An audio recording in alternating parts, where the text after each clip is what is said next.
The movie kicks off with a tense, adrenaline-pumping scene right behind a mafia warehouse. 4 gang members are busy packing drugs that they've cleverly hidden inside watermelons, preparing them for shipment. Out front, a sniper named Harper has his rifle trained on a guard. One shot, clean, silent, and the man drops instantly. Within seconds, chaos unfolds. Harper's crew launches a full-scale assault on the building, mowing down anyone who gets in their way. Inside, the clueless mafia guys barely register the muffled noises from outside. One of them senses that something's off and tries to radio the guards, but no one answers. Then suddenly, blackout. Total darkness. When the emergency lights flicker back on, it's mayhem. Gunfire, shouting, broken glass. A full-on battle erupts. Harper's squad moves fast and ruthlessly, wiping out everyone until only one terrified gangster is left alive. As the smoke clears, we see that this isn't just some random hit.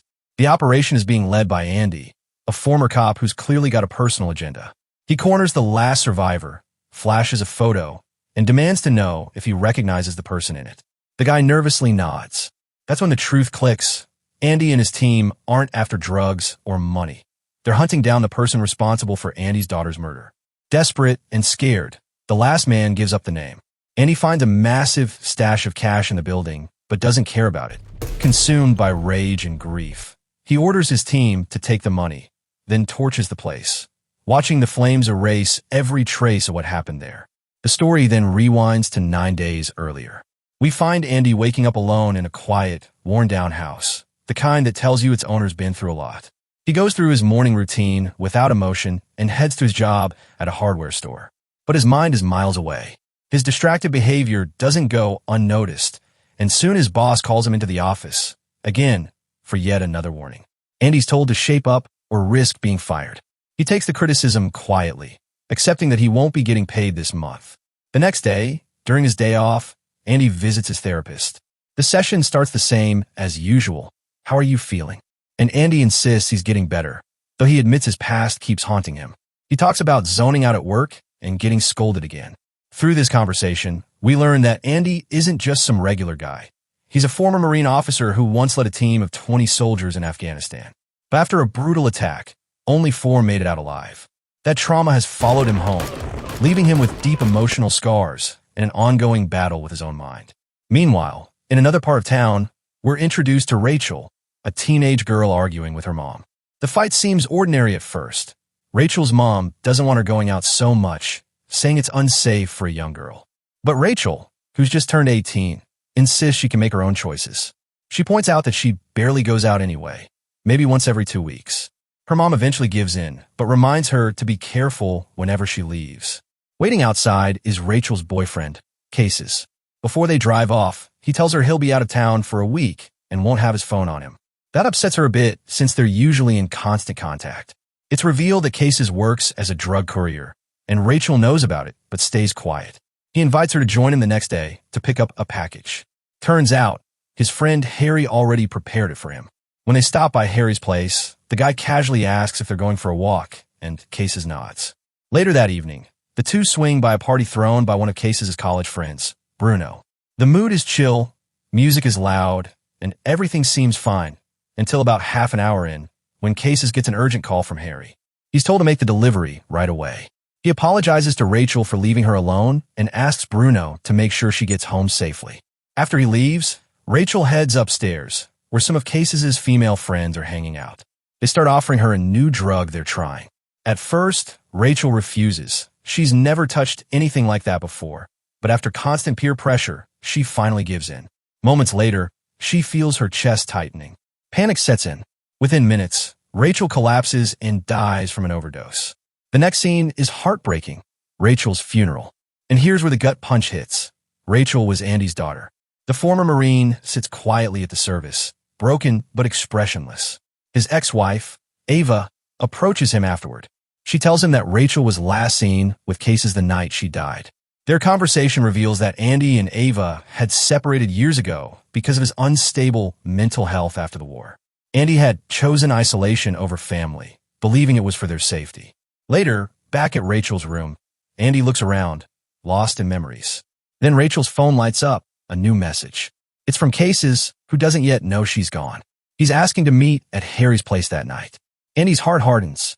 Realizing Harry's a dealer, he grabs a nail gun, jumps in his truck, and heads out, ready to take revenge on the men who destroyed his daughter's life. Meanwhile, Cases arrives at Harry's place, full of excitement, expecting to collect his payment. But instead, he's hit with the devastating news. Rachel is dead. Shocked and furious, he turns on Bruno, demanding to know why she was given drugs when she'd never used them before. Bruno swears he wasn't there. He had gone to grab food when it happened. Overcome with anger and guilt, Cases storms out. He doesn't realize that Andy is on his way there at the same time. Their paths cross briefly in the dark, neither recognizing the other. Andy enters the house quietly, but the second someone notices him, violence erupts. He moves with soldier-like precision, grabbing a gun off one thug, shooting two others, and confronting Harry. When he corners him, Andy demands to know where Cases went. Harry tells him he just left. Before Andy can react, another goon attacks from behind, knocking him down. Harry grabs the fallen gun, ready to shoot.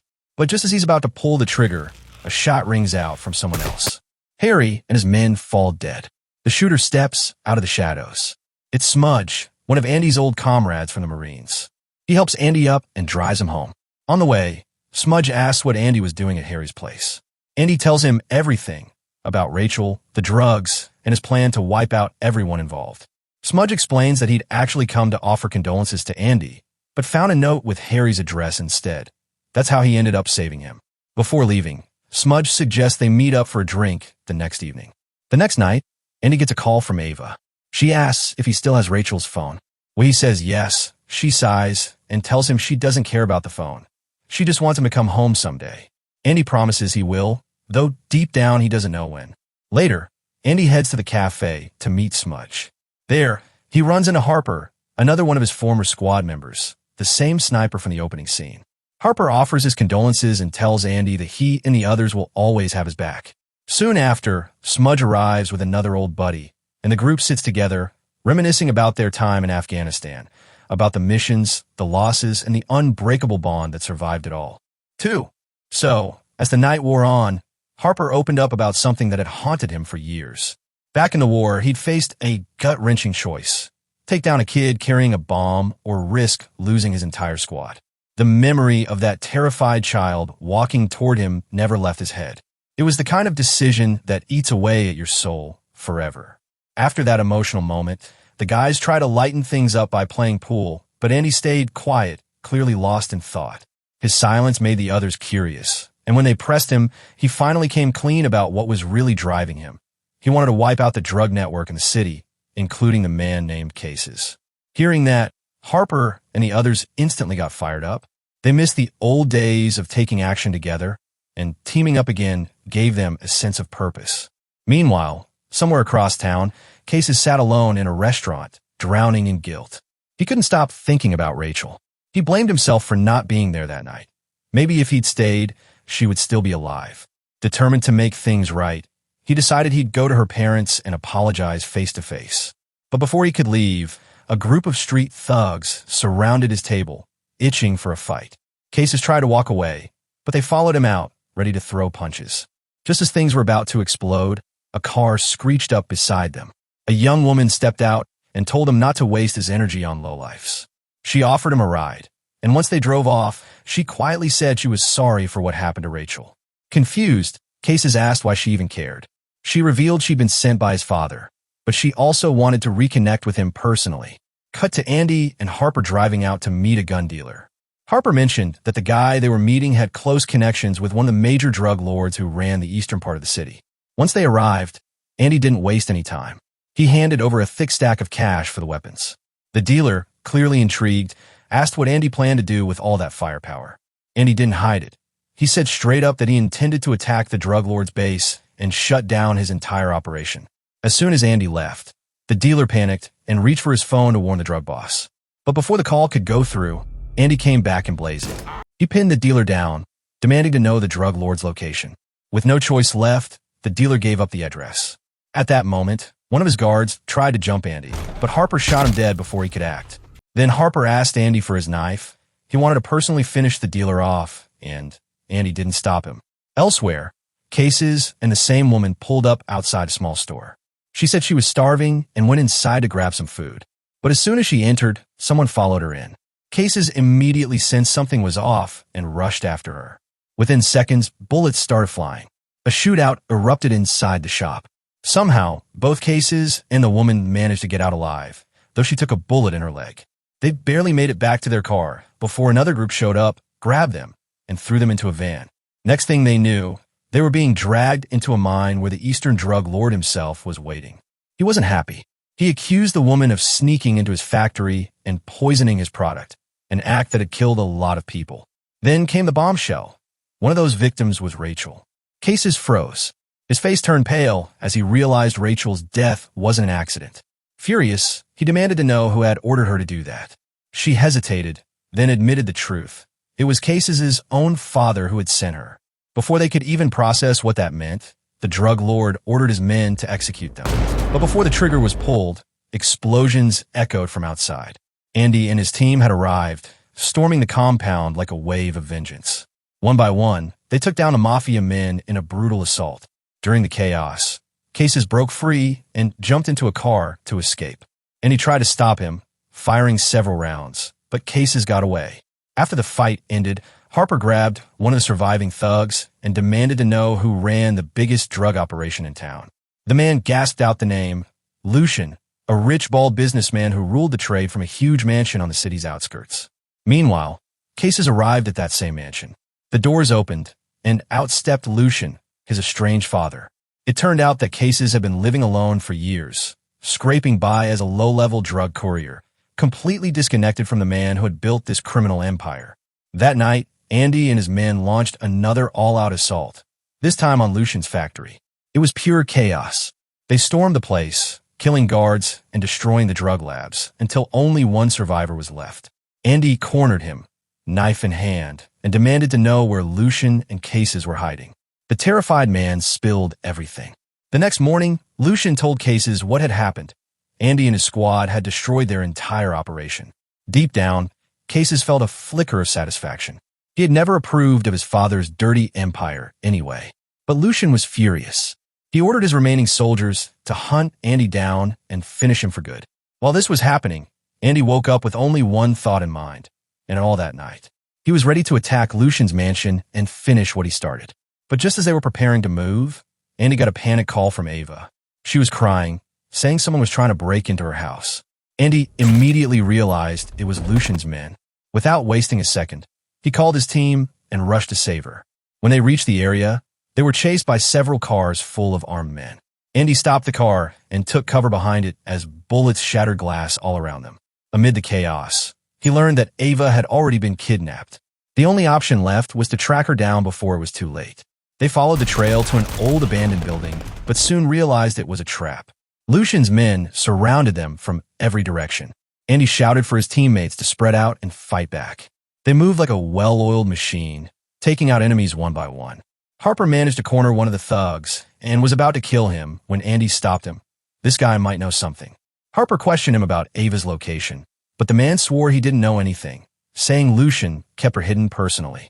Out of patience, Harper shot him on the spot. Later that night, word reached Lucian that Andy's small four-man team had completely wiped out his entire crew. Terrified, Lucian decided to run. He packed his bags and dragged Cases with him to the car. But before they could escape, Andy and his men surrounded the mansion and started cutting through the guards. One by one, the bodyguards fell until Lucian was left cornered inside his car. Andy stepped forward, gun aimed straight at Lucian's head. He demanded to know where Ava was. Lucian, desperate to save himself and his son, offered to tell him, but only if Andy promised not to hurt Cases. He pleaded, saying Cases had loved Rachel deeply and had no part in her death. Andy stared him down, then gave his word. Once Lucian told him the location, Andy pulled the trigger and killed him without hesitation. Keeping his promise, he spared Cases and left with his team. A few days later, Andy sat with his comrades, finally at peace. He told them that he and Ava had reconciled and were living together again. They all shared a quiet toast, vowing to stick together no matter what came next. But peace didn't last long. As the others left, Cases appeared from the shadows, gun in hand, his face full of rage. Without a word, he shot Andy in the chest, furious over his father's death. 15 minutes later, medics arrived and, against all odds, found Andy still alive, barely breathing but alive. And that's how Sunray, Fallen Soldier closes, a story of loss, revenge, and survival. Thanks for tuning in. See you next time for another recap.